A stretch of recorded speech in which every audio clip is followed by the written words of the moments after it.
Hey guys, welcome to the new comic book review. Today we're talking about Justice League Dark number 14. So let's jump into it. What happened is it's still part of Univillain The Dark Gift, but it's the whole event that's going on this year. This one has a little bit tied into it at the end. It is tied into it, like it is part of the event. So let's jump into it. It's the first arc, I think the new arc. This is called the Witching War Part 1. So it's the first part to this new arc. So let's jump into it. Figure out what happens in this shit. This is by James Tynion IV, if you don't know. Really great, he's been killing on this book. I think this is the original Justice League Dark book is great because there's only one Justice League Dark book, so pretty easy to compare. That's a great book, I'm not gonna lie. This is like, I'm not going to say it's better, but it kinda is better. I hate saying one book's better, but there's only two books out now, so it's hard to, it's very, you can be even on this. Both books are great. I'd recommend reading post books because they're great. But let's, instead of comparing other books, let's just actually jump into this book. Starts off in the Hall of Justice, and we see Wonder Woman sleeping in bed, and then she looks like she's having a nightmare or something, and she wakes up, and the whole room is on fire. It's like, oh, she gets out of bed, and she's like in a Wonder Woman costume, then she goes into, like, it's leading a path, right into, like, the hall, I think where this, like, table is, and then we see this, Zatanna's dad, who is, like, there, with, like, his face is half on fire, and it's melting, and it's really cool. The art in this book has always been this, I don't think this book to my knowledge is a monthly book, right? Yeah, this book I know is a monthly book, and the art has never, I think, dropped in quality, but I think it's surprisingly enough, it's always has, like, really high quality on the art. This is one of the books that I like, because I always, the art has been keeping a certain number of quality to it. Like, you know, the certain book where they jump around with the art, like Batman, for example, Tom King. Now, that's like quite some books, makes more sense, but the art has way more than one different art on it. Some are really great, some are like, all the artists are fine enough, but just some are better than others. But this book, I feel like, I think it's at the same artist, or if it doesn't, they've had great artists. So yeah, this book has always been great on the art point. All the rest is cool. She's talking to her about stuff like, about what's going on with, because there's a lot of stuff going on with magic, and Madonna, and talking about how her daughter has the power to save us all, and how you still have this great power from their last event, the last thing you had, or what's called the Witching Hour or something, where you had all these powers and stuff. So you gotta keep track on that. And he's like, what about the guy in the Upside Down Man? It's like, you should not have said his name. Then he shows up. He talked about the Upside Down Man. I like that's why he's called just the Upside Down Man. Like, you can't call him anything else. Like, really, that's all you got. That's how you're gonna call him, the Upside Down Man. Give him a name. Give him like Upside Down Man. That seems like so like. I mean, it sounds like a supervillain name. Like, I'm the Upside Down Man. But I mean, he technically with what he is, and he's creepy and he's cool. I'm not gonna lie. But he then, once he says his name, he comes in and kind of fucking him. Like, now you gotta leave. Okay, the witching one's about to begin. Now leave. So obviously she wakes up from a nightmare and stuff. But it was all technically, it wasn't a nightmare, but all technically it did kind of happen. He did talk to him and all that stuff. Because magic and all that stuff. So Wonder Woman gets out of bed and she's like, hey Zatanna, what's going on? I had the strangest Zatanna. You copy, I had the strangest dream. It's like, what time we've had to reach you for like hours. It's vampires. This is my line. It's vampires. It's entirely too many effing vampires. But I don't know why I'm censoring it. It says in the book. I'm just saying it's fucking too many fucking vampires because I'm like, too many shitty vampires. It could be shitty vampire. Too many fucking vampires. I'm like, yeah, I love it. That scene of everybody fighting and everything is kind of cool. We have Zatanna, we have Swamp Thing, we have Sector Chimp, and we have the two new like Man-Bat, and then we have the two new Dr. Fates. Well, not really Dr. Fates, but I mean like, because one I don't remember. I know one's Kent Nelson, and the other one I can't remember. He's the new guy, and I don't know his name. I'm sorry. But they are kind of like, they have powers and stuff, and they're not Fate, but they have powers, and they're kind of doing, I like them, they're kind of like their own characters now, and I'm like, yeah, they're not like the Fate, but they're cool. So I like them adding to the team, so I add two more characters like to the team, that's cool. And one was the only one not there, I thought they were like, there's other characters too, but we'll see them in the book. They're kind of part of the team, but kind of not. But obviously they go and attack all the vampires, and they're getting into a big fight, you know. They're taking on vampires and all that fun stuff, and basically so is everybody having fun, everybody fighting vampires, that's what this book is. And the Swamp Thing, what's it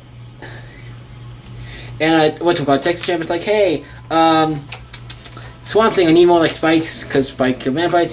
I like how the Texas grabbed one and like jammed it into a vampire. I'm like, that's cool. Showing him actually like kicking vampire ass. I'm like, he's a cool character, and I think we need more in this book to show him he's cool. And then we also have the two Dr.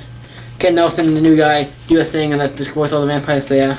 Like, probably didn't get them all, but we got like a good chunk of them. And then it cuts to the involved with Wonder Woman is. talking to the girl. I'm trying to remember her name. It's Chelsea, Traci. I don't know, the girl who wants the ball with like Bobo, a detective chimp. So she runs over with him, kind of. So Woozy basically kind of runs for the most part, but the detective helps. And obviously Constantine's there, and he's like, yeah. So they have a little talk about stuff. And it's like Magic always kind of has, yeah. And well, Magic, sorry about the big movie. Like, yeah, well, it's magic, love. Shit always happens. Like, basically telling me, like, you're doing magic, you're gonna have problems, you're gonna cause shit. Just stuff like this magic happens. So they, after they destroy, they vamp, clean everything up, you know, try to make sure they get all the vampire dust, I guess. Clean everything up, because obviously you don't want to, like, leave once dead vampires or dust or whatever. They clean it all up, I was like, okay. Or it has something to do with them coming back to life, I don't know. But obviously I like how Swamp Thing comes down, he's like carrying the body of the dead. 2 dead nuns or whatever who were walking there, or people who were walking at this church.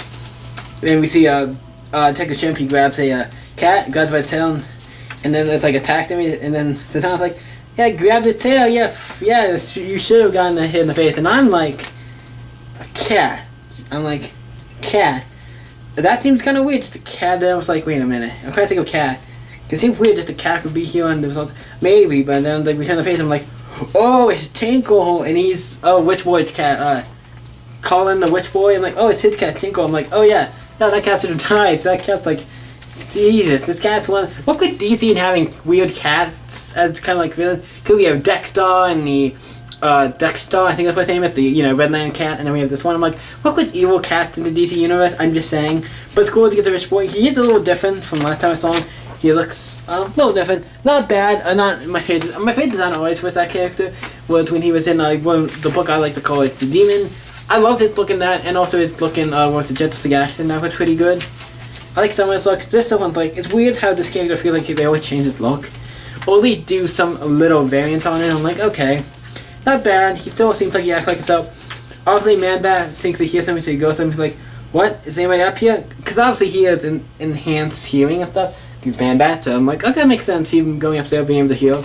Like the one guy's pretending to be in the shadows, but Man-Bat's like, yo, I hear you, and stuff. And he goes up to attack him, and goes not to attack him, but goes up there to look and see if somebody's there. And he comes down, and he's like, basically he does some stuff to like do stuff with his face to like do some stuff with him, you know, put him under like some spells and stuff to kind of mess with him, so he can maybe eventually might go and attack Justice League. Something's gonna happen with him, I think. It's gonna come up with him. That's kind of cool. Setting the seeds for that. And then he goes back, and then we see Solomon Grundy.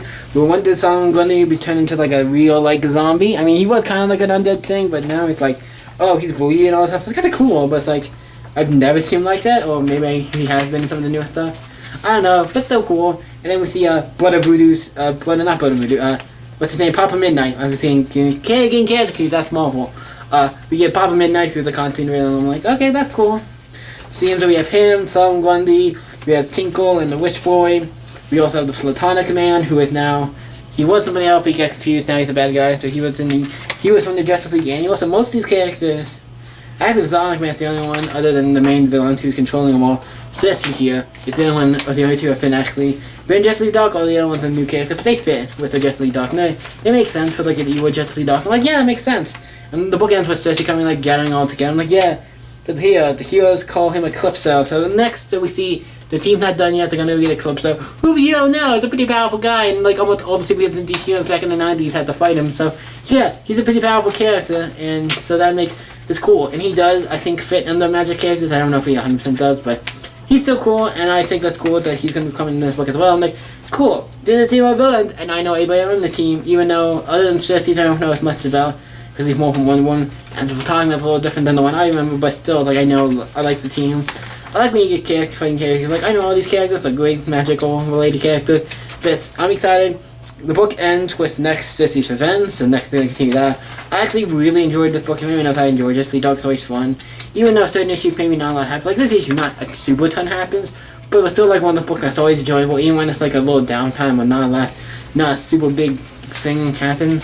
And also I wanted to make a note because they did show this that Blue Devil still is a statue. I'm like, definitely he's a statue for a reason, because they didn't want to kill him. I think that's the thing. Like, we wanted to have the stakes high. Like, oh yeah, we just have him to statue, and then if we want to use him again or unfree him again, we can at some point. Because we know he is, because I doubt, why would you turn him into a statue and then not unfree him eventually? And I don't think they're going to kill a character like that.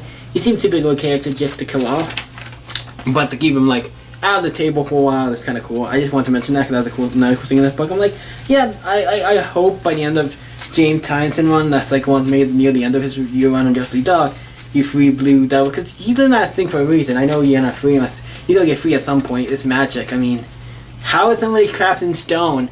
I feel like you should be able to do that. You're magic guys. I feel like that should be easy for you guys. But obviously, I don't know all the rules of magic and stuff has been changing. All kinds of stuff going on with magic. So great. I enjoyed Justice League Dark. I really had a fun time with this. This is, like I said, it's a great book. So what do I rate Justice League Dark?